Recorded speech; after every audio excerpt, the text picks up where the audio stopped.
Right, we're back with Daz. You're just talking off camera there a little bit, mate, and it's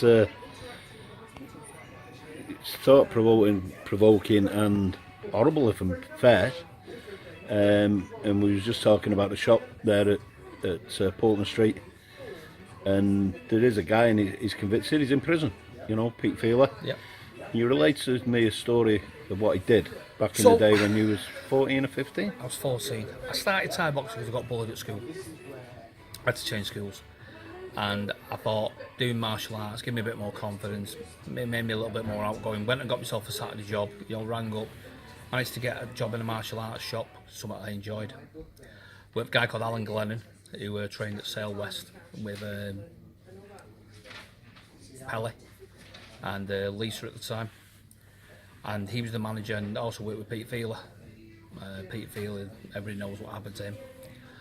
And one day, we had a gym underneath. He said, go downstairs and clean the gym. About 4 o'clock it was on a Saturday. So I've gone downstairs, got the mop going. I had the door of the gym shut behind me. And Feely stood in the gym area. I'd be 14, so he'd probably around 21, 22. He just won an English title on Master Sken's show at Oldham Sports Centre. So he thought he was the boy.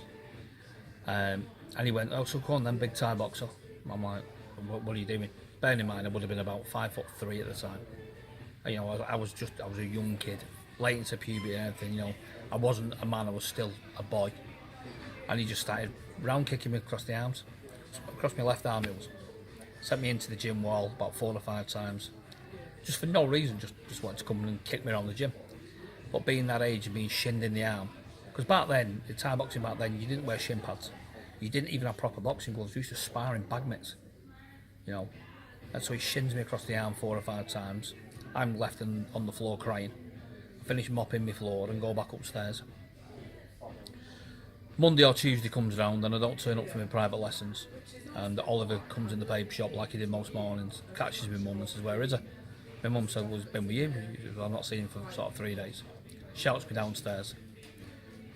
I come downstairs, I've got either no top on or a short t-shirt or sort of something on, and my arm's black and blue. I end up having a bit of a meltdown and explaining what happens. Following Saturday I'm in work, and there was a big thing in the 80s where they banned throwing stars and expanding truncheons and all that sort of stuff. The knife culture we've got now, it kind of was a resurgence of it. In the 80s with all like throwing stars and nunchucks and ridiculous like weapons you could actually buy.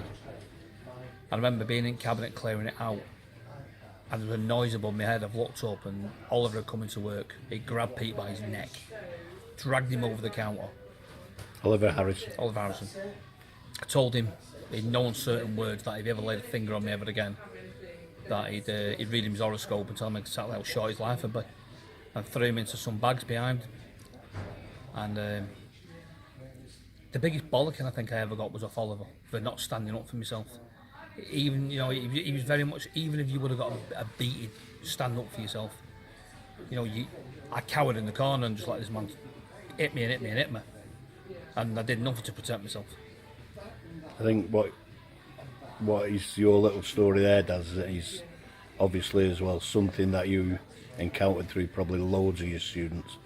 There's a lot of culture of bullying in there, and a lot of people that come into my side, we hear very, very often about kids that have had their lives changed. The sport today now, the IBMTO, I know Kev Harper's pushing the safeguarding children thing quite strongly, and rightly so, because just in recent times we've had instructors caught with minors in hotels, instructors in prison for historic sexual offences, and the book won't stop there, and the story won't stop there. And with with social media, it'll tell you about everything. But back in the day, I suppose it's like when you say, well, how did these celebrities get away with what they got away with back in the day? Well, in any walk of life, people got away with it because it just did. Social media and a way of expressing them, talking to other people wasn't available to you. And you couldn't talk to anyone. No. And you were in a sport back then. When I was training Thai boxing, and you had Sken's Magnificent Seven, William Sandy and Oliver Humphrey and all the rest of them. They were fighting karate guys and kickboxers because Thai boxing wasn't what it is today, where there was 75,000 clubs and 50 million shows.